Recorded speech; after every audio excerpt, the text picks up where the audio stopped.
Let's bring in right now the ranking member of the House Intel Committee, Democratic Congressman Himes of Connecticut.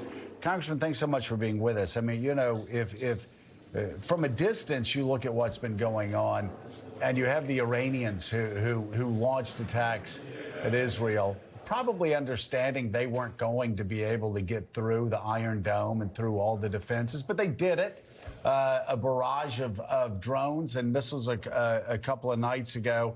And now you have Israel doing a more limited strike back. But the message is unmistakable, isn't it? From Israel to Iran, which is you can't touch us with hundreds and hundreds of missiles and drones. You can't touch us, but we can reach you. We can reach your nuclear facilities at will. Yeah, I think that's right, Joe, and good to be with you. You know, what's happening right now is communication. It's deadly serious communication because it's being, you know, munitions are being used, lethal munitions are being used. But, you know, this is a moment where it's a classic Middle East moment in a way where, you know, everybody believes that everybody else only understands the language of force. So if an attack goes unanswered, well, that's a sign of weakness. And the next thing you know, the next attack is going to be much worse. And, you know, the people who think that way are not entirely wrong. The Middle East is a very dangerous region, but this is a very dangerous moment. And I hope you're right. I hope that what Israel did last night, which was measured, is the last volley in this tit for tat, because all it takes is, you know, one munition to get through to a civilian area to kill a dozen people in either country. And guess what? Now we're in a full-blown war, which is nothing like what we have been seeing. When Iran decides to do this in a very serious way, guess what? Hundreds of thousands of missiles from Hezbollah are flying into Israel. Iran actually has a quite capable military, the raid the other day notwithstanding. And that is a war that almost, first of all, is tragic for the people involved. And there's a very high probability that we get pulled into it. So, I mean, I've been saying this for days now, but now is the time for both sides to just stand down and focus on what is already a tragic situation in the Israel-Gaza conflict. Congressman, have you been briefed yet on what kind of munitions were used in this strike?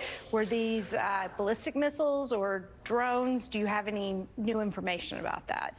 I have not been briefed on what Israel used. We're getting a sense for what the targets were. Again, it was not a massive strike. I think Joe is right that this was designed to show if we want to, we can get stuff through to your military bases. So I'm glad we had that conversation, but now it is time to stop that conversation and focus on what is already a fairly catastrophic situation in the Israel-Gaza conflict.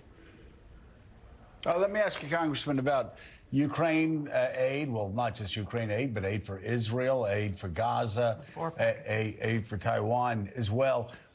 It seems that the speaker has found his voice. He's sounding like, you say Ronald Reagan, he's also sounding like Joe Biden, and a lot of Democrats have sounded over the last 6 months or so.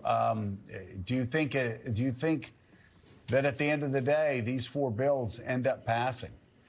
I do, and I agree with you. You know, and it's really been 2 months that this has been so tragic, because it was 2 months ago or so that the Senate passed almost exactly the same bill in a slightly different form, but $60 billion for Ukraine, you know, $15 billion for Israel, money for humanitarian relief in Gaza. That happened 2 months ago, and you know, Ukrainians are dead today because the House of Representatives decided to wait 2 months to act. You know, the Russian Putin was, you know, his whole sort of worldview was validated, that we would waver, that we would be weak. And believe me, he's not the only one who noticed that. So, yes, Joe, I do think they're going to pass. If you're me and you work in this institution, it's kind of fun because it's the restoration of, you know, majority rule in the House. You know, you've got a handful of people who have caused this problem, and you're going to see these bills pass, not only pass, but pass with a very substantial majority, which is theoretically the way the House of Representatives and our democracy is supposed to work.